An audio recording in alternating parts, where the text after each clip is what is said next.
Dive now, bringing our CBS 13 political analyst Gary Dietrich to talk about this, breaking down the deal and also the timing of this deal. So many parts to this, Gary. Yeah, well, people have been waiting this for a long time. I mean, it's hard to remember. It's been well over a year these hostages have been there. One of the biggest concern, guys, I mean, let's just be real blunt about it. How many of these hostages are left alive? Yeah. That's a real concern. The timing of it, some people may say this is quite coincidental, others obvious.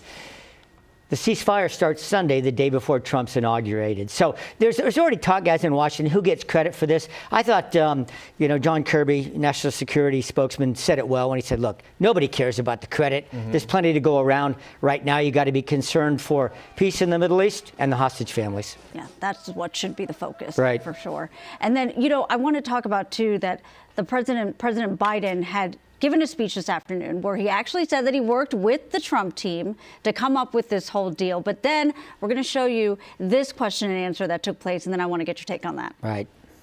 Credit for this, Mr. President, you or Trump? Is that a joke? Oh, thank you. Yeah, well, it's one of those, can we just call it a genteel love-hate relationship, right? And the question, of course, was posed, is it either or? Do you get the credit or does Trump get the credit? And, of course, I think what most people in Washington would agree, it's both. The bottom line, guys, is this. There was Trump's new Middle East envoy negotiating in the last week alongside Biden's. So this was, in the last week in particular, a team effort. Yeah, pressure was mounting to get something done. Exactly. But, everything's got to have some sort of political spin to it anyway, right, Gary? One little twist of the old knife. Yeah. Well, the other thing involving President Biden, too, he gave his farewell speech. What were your key takeaways as you were listening to that? Well, interestingly, you expected the laundry list of things. Here's what we've done well, and he went down a whole list of things, which I won't repeat.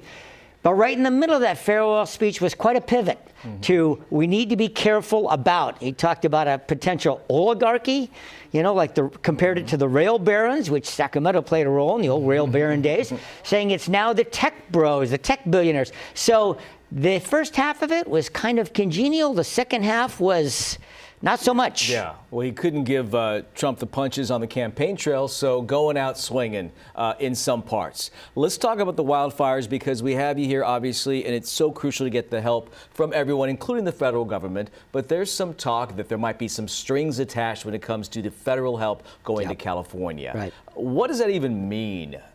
Nobody knows yet, Tony. Yeah. I mean, the thing about it is, right now, guys, there's going to be federal help for California. Here's what we don't know. What conditions, that's the word that's being used, or I might say what parameters are going to come with that federal funding. Guys, there are always parameters with funding that goes to a different level. Newsom did this himself with homeless funding, telling local governments, look, you're going to have to show me criteria. Based on this criteria, you're going to have to show me progress. That is not uncommon when federal funding comes to the state or state funding comes to the locals. What people want to say is, what people are concerned about is funding going to be withheld because we're a blue state? We don't have a lot of evidence of that certainly now. The devil will be in the details, but I think we're certainly going to see federal participation and whatever build back happens in California. Yeah. Republicans' homes burned down, so did Democrats, so did Libertarians. I mean, politics, I know, part of everything, but And I heard today, I was on LA radio, I heard today that a Trump visit to LA next week is a distinct possibility. That's what we're hoping to see. But I mean, I think we have a couple more minutes, a couple seconds left. I was curious what your whole thing on the politics of blaming, how this. Well, here's the thing. We know there was some definite fallout and probably some missteps related to this, right? I mean, hydrants that ran dry, all that stuff. So the challenge becomes, how do you keep the focus on getting the fire out, being concerned about the victims, and still beginning to talk about, I use the A word, accountability, right? I don't use blame, it's accountability. And sometimes accountability is very appropriate. All right, Gary, thanks for your time on a number of topics. We'll talk to you soon. Okay, guys.